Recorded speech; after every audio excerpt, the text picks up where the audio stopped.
Glorious stereo. Yeah. You'll pardon me while I type this back in.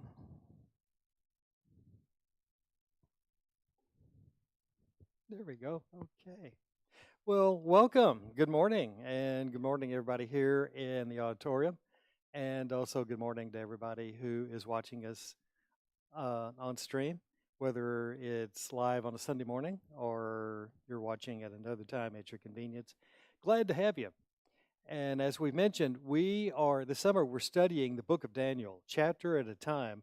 We began that last Sunday, so if you will, please turn in your Bibles or your tablets or other devices to Daniel chapter 2.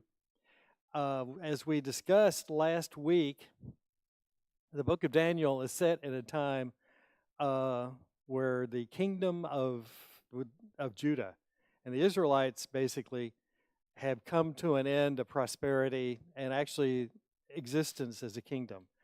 Um, a Babylonian king by the name of Nebuchadnezzar has begun the first of what will turn out to be three invasions or sieges of Judah and Jerusalem. During the first one, he captures what you might call the best and the brightest, and the young men of Judah, carts them back. Among those people are Daniel, and they're either three friends of his or three young men who will become his friends under the circumstances. And of course, if you're a captive, if life is out of control for you, there's not much you can do. Daniel and his friends are in Babylon, not by their choice. The king gives them new names, not their choice either. But Daniel says there are some things I can make a choice about. And the young men are in Babylon sort of as part of an overall government program to assimilate them into the Babylonian culture. All things Babylonian, which meant in order for you to accept our Babylonian way of life, we're going to do everything we can to erase your Jewish way of life. That's why they have the new names. That's why they are eating a particular diet at the king's table, which, on the one hand, is pretty good. It's pretty sweet to be in a situation where, theoretically, at least, you don't have to worry about where your next meal is coming from. Daniel says, you know what? This is here is where I can take a stand, because he looks at the cuisine and he realizes there's nothing here that is prepared in any way that God wants his people to prepare and eat their food. And he says, I can't do this. I can't eat this. If I'm going to make a choice about serving the Lord, and Daniel, as we figured out early on, is a young, God-fearing man. He says, you know what? I'd rather not. As wonderful as all this food is, I don't want to eat it. He goes to his handler, basically the Babylonian official who's overseeing these young men and their welfare. He says, I basically would like to go veggie, if you don't mind. And they have a discussion.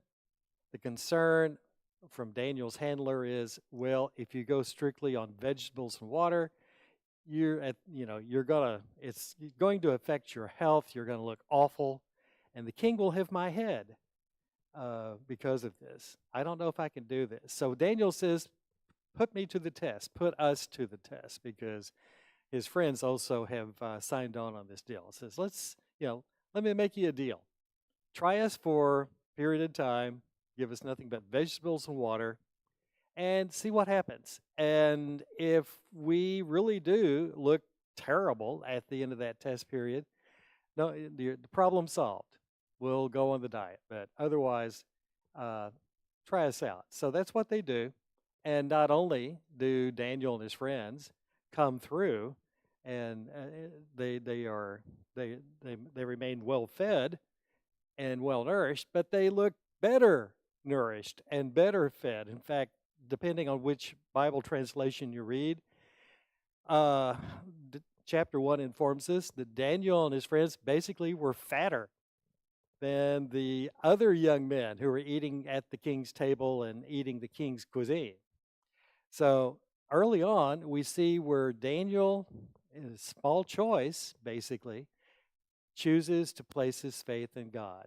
God looks at that, God honors it, and God blesses it.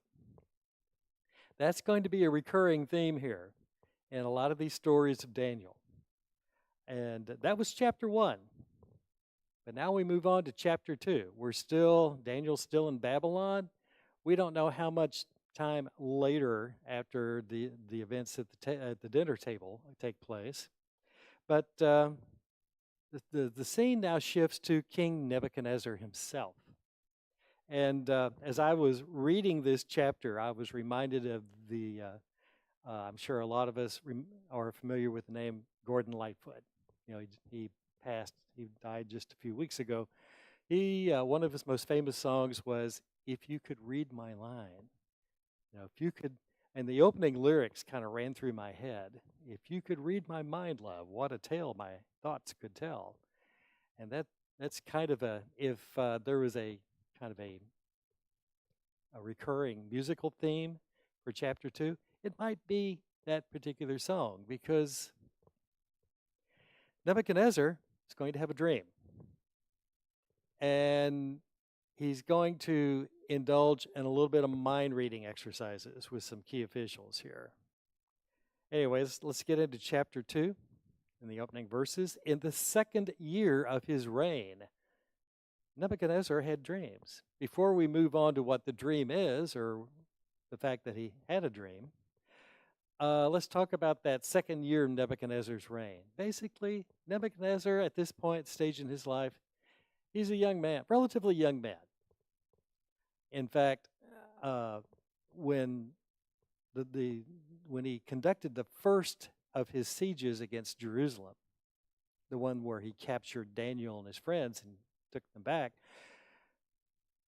Nebuchadnezzar technically wasn't the king yet. His father was still on the throne, but while he was carrying on in this initial invasion of Jerusalem, word came to him that his dad had either died or was sick to the point where he was about to die. And Nebuchadnezzar said, as fun as it is to lay siege to Jerusalem, I better go back home and take care of business, secure my succession to the throne, which he did.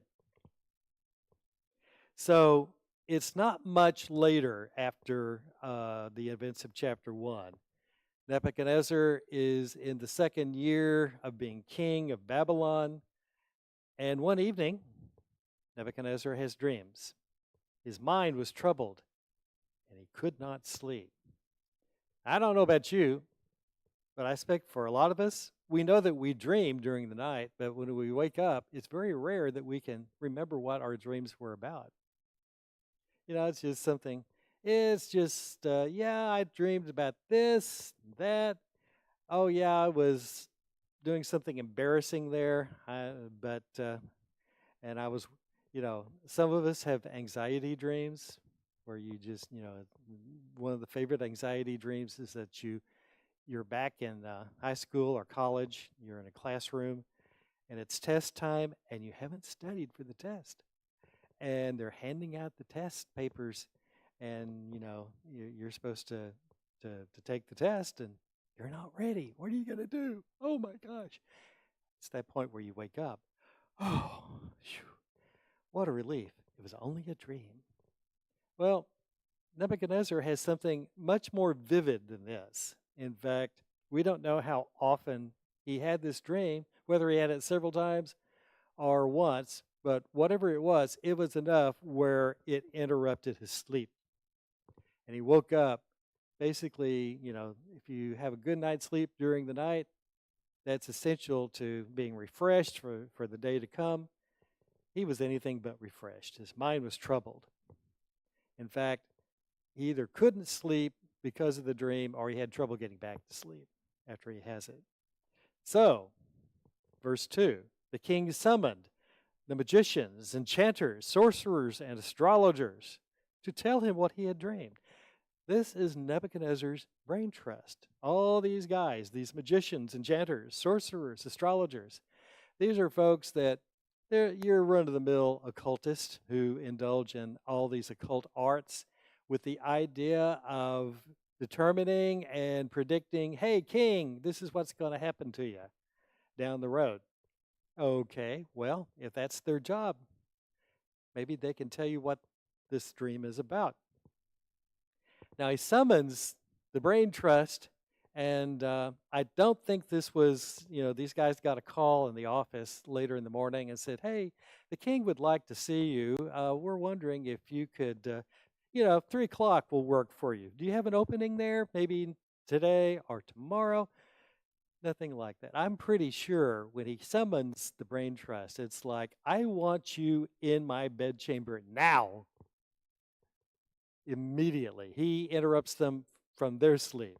And so I suspect that's the situation here. They're summoned immediately. They came in and stood before the king. Verse 3, he said to them, "I have had a dream that troubles me, and I want to know what it means." Not only do I want to know, but basically the original Hebrew says, I'm anxious to know. I'm dying to know. I will not be able to breathe tomorrow's air unless I figure out what this dream is about. Verse 4, and some very interesting language here in verse 4. The astrologers answered the king, and the original Hebrew here adds in Aramaic, which is basically the language of business and culture and commerce in Babylon.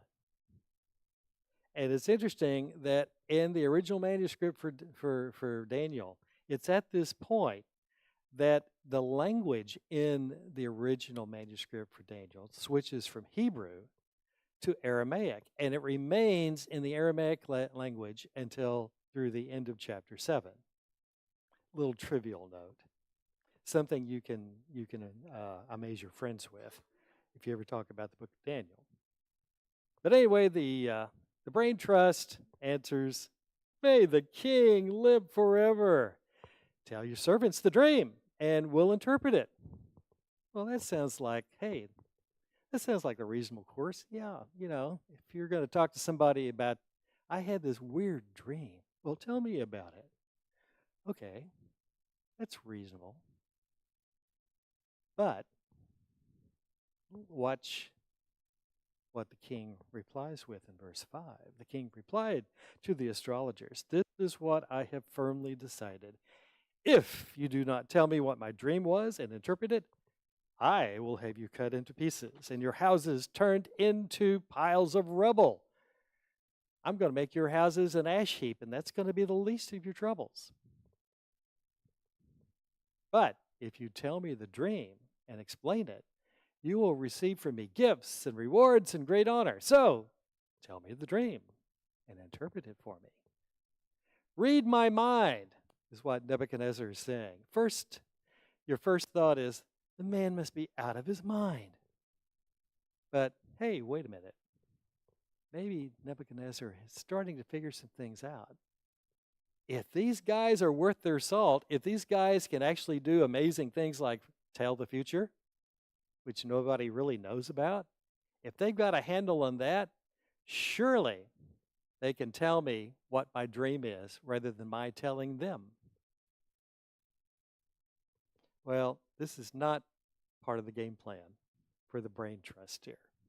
Once more, they replied, "Let the king tell his servants the dream and we'll interpret it." Hey, come on, king. Be a pal. It may very well be that since young Nebuchadnezzar is early on in his reign as king, these people who are his brain trust, these may not necessarily be the men that he selected to be his brain trust. This may be his daddy's brain trust. Could be. These men probably have been around long enough to remember when Nebuchadnezzar was running around in tennis shoes and carrying his Hopalong Cassidy lunchbox. Hey, Bucky, come on now, you know us.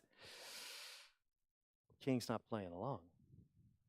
Verse 8, I am certain you are trying to gain time because you realize that this is what I've firmly decided. If you do not tell me the dream, there's only one penalty or decree for you. You have conspired to tell me misleading and wicked things, hoping the situation will change. So then, tell me the dream, and I will know that you can interpret it for me. Hey, if you guys are really the hotshot guys that you've been advertised as being, telling me what I dreamed, telling me the dream, should not be a problem for you. Well, look at the response from the brain team. This is insane. This is outside the rules. Things don't work this way. Come on, Bucky, be a pal. There is no one on earth who can do what the king asks. No king, however great and mighty, has ever asked such a thing of any magician or enchanter or astrologer. What the king asks is too difficult, especially at 3 o'clock in the morning. No one can reveal it to the king except the gods, and they don't live among humans. Well, this doesn't resolve anything. It doesn't calm the waters at all. In fact, it just makes things worse. Verse 12. This made the king so angry and furious that he ordered the execution of all the wise men of Babylon. Yipe, you know what? I don't like your attitude. You're not cooperating with me. You're dead. And you know what? As king of Babylon, Nebuchadnezzar could make it happen. He had absolute authority. There was no court of appeals. There was no one to come in and, call, hey, king, time out. You're being a little excessive here. Didn't work that way. The king wanted your head lopped off. He could do it, and he could do it in about 20 seconds. In fact, the decree was issued to put the wise men to death. In fact, if you're reading from the King James or the New King James Version, those versions say that the executions actually began. The brain team, the astrologers, the enchanters, he started to put them to death. And not only that, men were sent to look for Daniel and his friends to put them to death. In fact, there's a guy, verse 14, named Arioch, the commander of the king's guard. He had gone out to put to death the wise men of Babylon. And apparently he's the one who shows up knocking on Daniel's door. I guess the dormitory where Daniel and his friends are staying, there's wakes them up. Daniel answers. And there's old Arioch. Now, maybe he was a very nice guy about it. He said, well, good morning, Daniel. My name's Arioch. I'll be your executioner for today. We're running a special here on executions. In fact, today's special is beheadings. But we do have some other options on the menu. You can look that over. While you're looking the menu over, would you like something to drink? He probably wasn't that nice at all. In fact, I would be surprised if old Arioch actually had that executioner's hood and maybe the big axe or sword. Hey, we can do the deed right now. Buddy, you're about 6 seconds away from losing your life. Now, I don't know about you, but I can think of a lot of folks who would not handle this kind of situation well. Good morning, I'm going to kill you. They would either panic, they would try to run away. Some of them would try to get belligerent. It's not what Daniel does here. Daniel spoke to the officer with wisdom and tact. And he asked some reasonable questions. But not only did he ask the questions, he asked them in a way that was that got on the good side or played to the good side of the executioner. He asked the king's officer, why did the king issue such a harsh decree? Arioch then explained the matter to Daniel, and at this, Daniel went into the king. Daniel didn't beg for his life or anything like that. In fact, the language here in verse 16 says that Daniel essentially forced his way into the king's palace. Hey, if the king is making such a decree, I need to talk to him personally. And apparently that's what he does according to the original Hebrew. Daniel went into the king and he asked for time so that he might interpret the dream for him. And God apparently, obviously, encourages the king to show favor to Daniel. Says, okay, you got it. Now, Daniel's not off the hook by any means. He's still got to produce. He's still got to figure out what this dream is and what the dream means. And if he doesn't produce that, he's still a dead man. So, verse 17, Daniel returned to his house and explained the matter to his friends Hananiah, Mishael, and Azariah. Those are the Hebrew names of his friends. We know them better as Shadrach, Meshach, and Abednego. He urged them to plead for mercy from the God of heaven concerning this mystery, so that he and his friends might not be executed with the rest of the wise men of Babylon. Well, we kind of, a lot of folks have a mindset of, when all else fails, pray. Well, prayer should not be your last resort. It should be your first resort. This is exactly what Daniel and his friends resort to. They go to God and ask for his help, ask for his mercy. And you know what? During the night, the mystery was revealed to Daniel in a vision. Then, and that was good news, but Daniel didn't immediately rush to the king. Before he did that, he did the appropriate thing, which was to thank God for answering his prayer. Daniel praised the God of heaven and said, "Praise be to the name of God forever and ever. Wisdom and power are his. He changes times and seasons. He deposes kings and raises up others. He gives wisdom to the wise and knowledge to the discerning. He reveals deep and hidden things. He knows what lies in darkness, and light dwells with him. I thank and praise you, God of my ancestors. You have given me wisdom and power. You've made known to me what we asked of you. You've made known to us the dream of the king." Then Daniel went to Arioch, whom the king had appointed to execute the wise men of Babylon, and said to him, "Do not execute the wise men of Babylon. Take me to the king, and I will interpret his dream for him."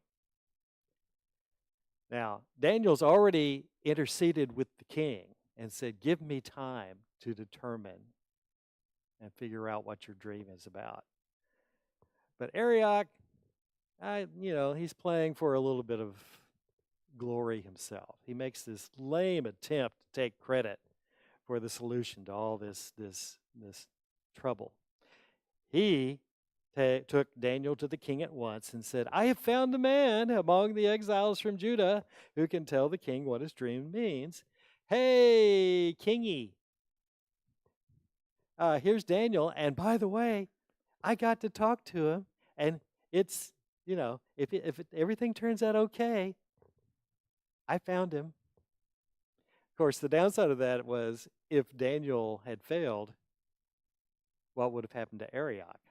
So, and Arioch apparently is a student enough man to figure this out. So there's something about Daniel that strikes Arioch as, hey, this is someone I want to be attached to, because this guy is going places, and he's going to go in the right places, and I want to be part of that.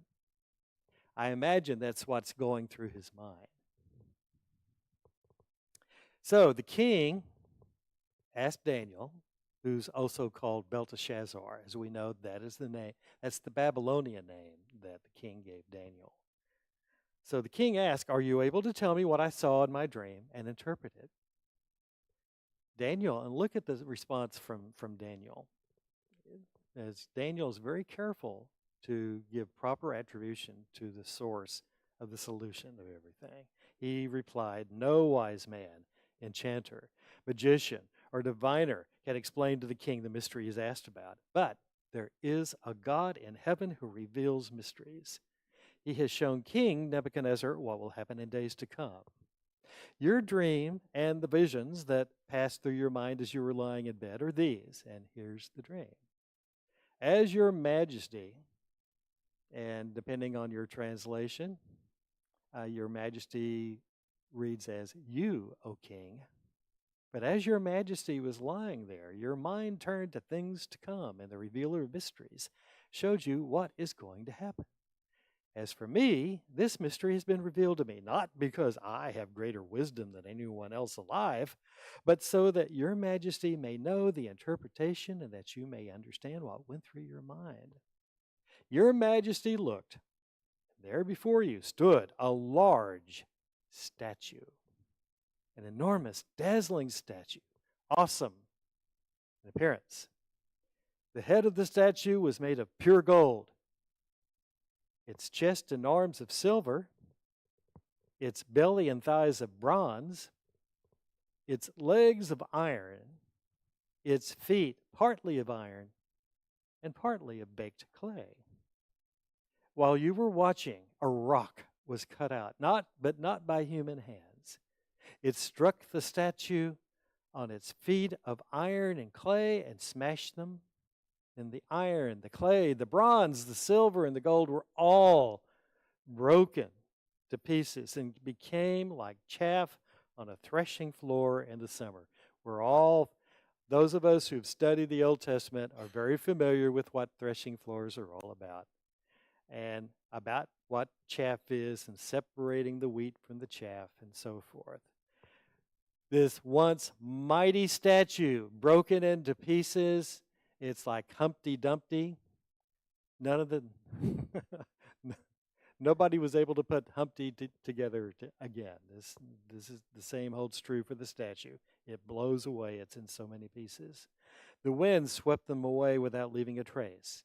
But the rock that struck the statue became a huge mountain and filled the whole earth. Well, there's something about this imagery, right? Right. Daniel's going to explain it. This was the dream, and now we will interpret it to the king. Your Majesty, you are the King of Kings. Now, not the King of Kings that we're familiar with today, but basically Daniel is saying, you, Nebuchadnezzar, are the absolute king of everything around you. You have absolute power. You have absolute authority. No one is more powerful on earth than you. The God of heaven has given you dominion and power and might and glory. In your hands he has placed all mankind and the beasts of the field and the birds in the sky. Wherever they live, he has made you ruler over them all. You are that head of gold. Gold, of course, in this makeup of the statue, gold is the absolutely most valuable, purest metal. After you, because nobody lives forever, and one day King Nebuchadnezzar will wake up dead, that kind of thing. He will pass away. After you, O Nebuchadnezzar, another kingdom, or what we call today an empire. Another kingdom will arise, inferior to yours. Next, a third kingdom, one of bronze, will rule over the whole earth. Finally, there will be a fourth kingdom, strong as iron, for iron breaks and smashes everything. And as iron breaks things to pieces, so it will crush and break all the others. Just as you saw that the feet and toes were partly of baked clay and partly of iron, so this will be a divided kingdom.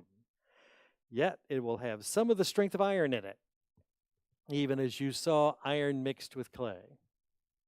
As the toes were partly iron and partly clay, so this kingdom will be partly strong and partly brittle. And just as you saw the iron mixed with baked clay, so the people will be a mixture and will not remain united any more than iron mixes with clay. Make a long story short, you'll have the succession of kingdoms, what we would call today empires. And there will be a succession of empires. And are we reading Bible prophecy here? Yes, absolutely. It can be a challenge sometimes to read Bible prophecy because at the end of the day, we don't know what we don't know. So we have to be very careful in how we interpret certain things that are being outlined when we are reading prophetic or apocryphal literature. But many, if not most commentators, agree on at least what the four empires are all about. The first empire, the gold empire, that's Babylon. The silver empire, the one that succeeds Babylon, as we're going to see in the book of Daniel, is going to be the Persian Empire. That Persian Empire will eventually be replaced by the Macedonian or the Grecian Empire. Think Alexander the Great. Alexander the Great, who conquered all the world, and at least the way it was taught to me in high school, when there were no more worlds to conquer, no more countries to conquer, he sat down and cried. I don't know if that's an actual fact, but that's what some folks say. But of course, that empire went away, and it was eventually replaced by, of course, the Roman Empire. That lasted for centuries and centuries, and of course, the Roman Empire being the folks in charge during the time of Jesus, during his earthly ministry.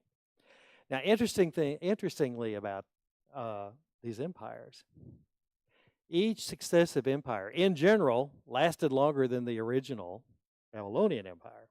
In fact, the Roman Empire lasted more than 5 centuries. It had a really, really good long run. In a lot of ways, militarily at least, each empire was stronger militarily. And if you're going to rule the world like the Romans did, you had to have pretty strong army and navy and so forth to back up whatever you wanted to do. So generally, these empires grow larger, they may last longer, but the rulers are successively weaker. Nebuchadnezzar, as we know, had absolute power. Nobody questioned him. And when the Persians took over, the king continued to rule, but there were nobles who were equal to him, and to the degree that he consulted with them. He made the final decision. He had power that these other guys didn't have, but he consulted at least. The Greek Empire was known as being ruled by an aristocracy of mind and influence. The Roman Empire had this very interesting government. On the one hand, it ruled pretty much like under martial law.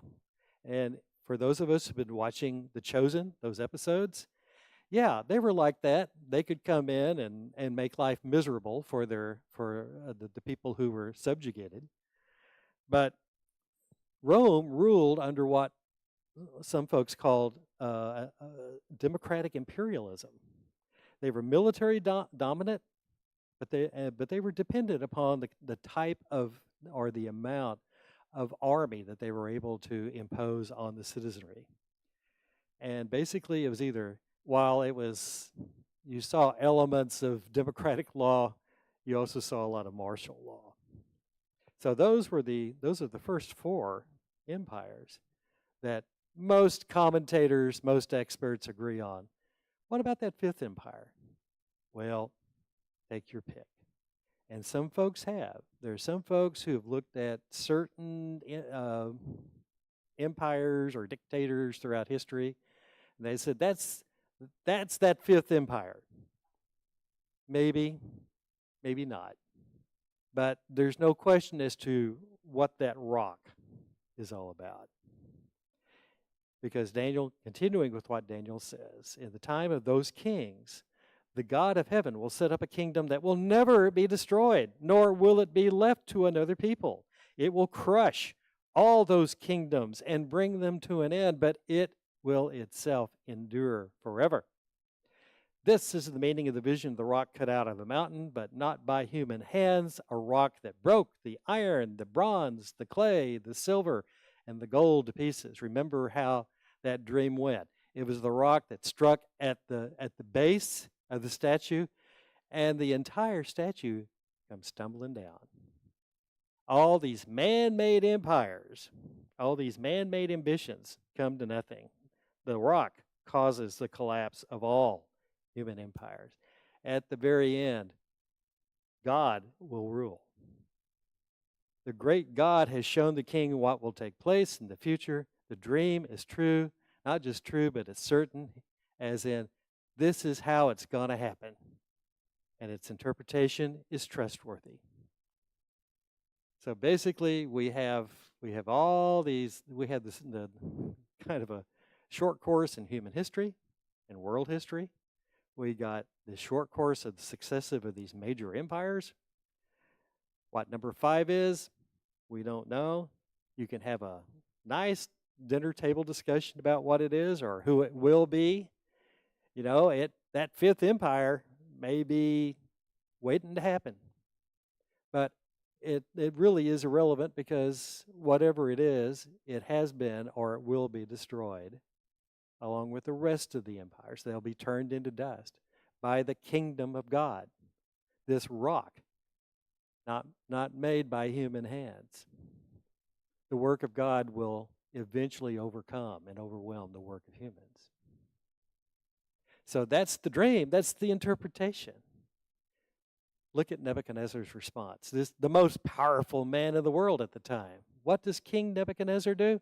He fell prostrate. He fell on his face before Daniel and paid him honor and ordered that an offering and incense be presented to him.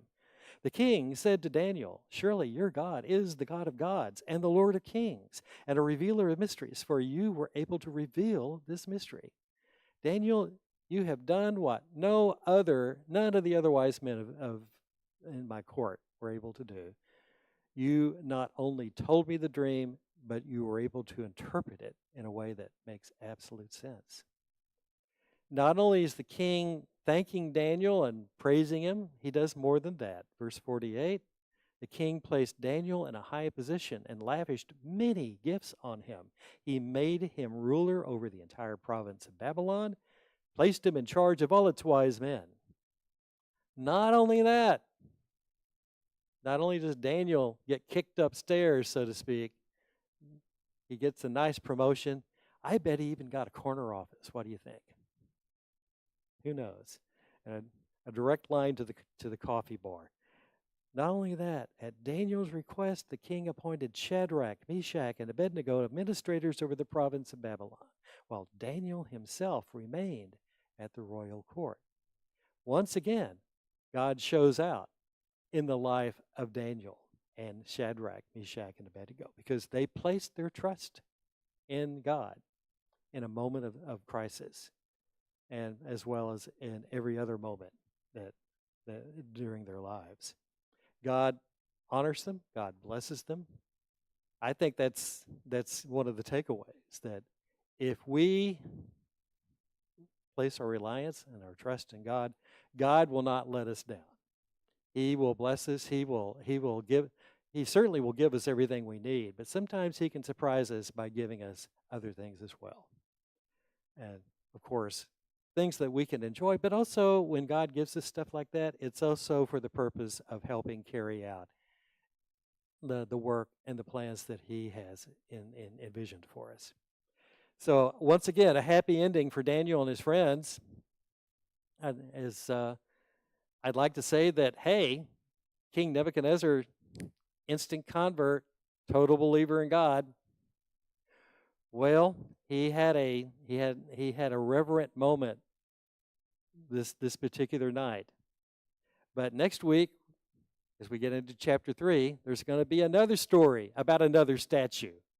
And this statue is not in a dream. It's the real thing. And Daniel's friends, Shadrach, Meshach, and Abednego, are literally going to be on the hot seat. So, if you will, please read chapter 3. That'll be our lesson for next Sunday. And Lord willing, we'll meet back here and read it and discuss it. Thank you very much for your time. I hope you did get something out of the lesson this week. Have a great week. Continue to pray for rain, especially up in the hill country. We need to fill those lakes. So thank you.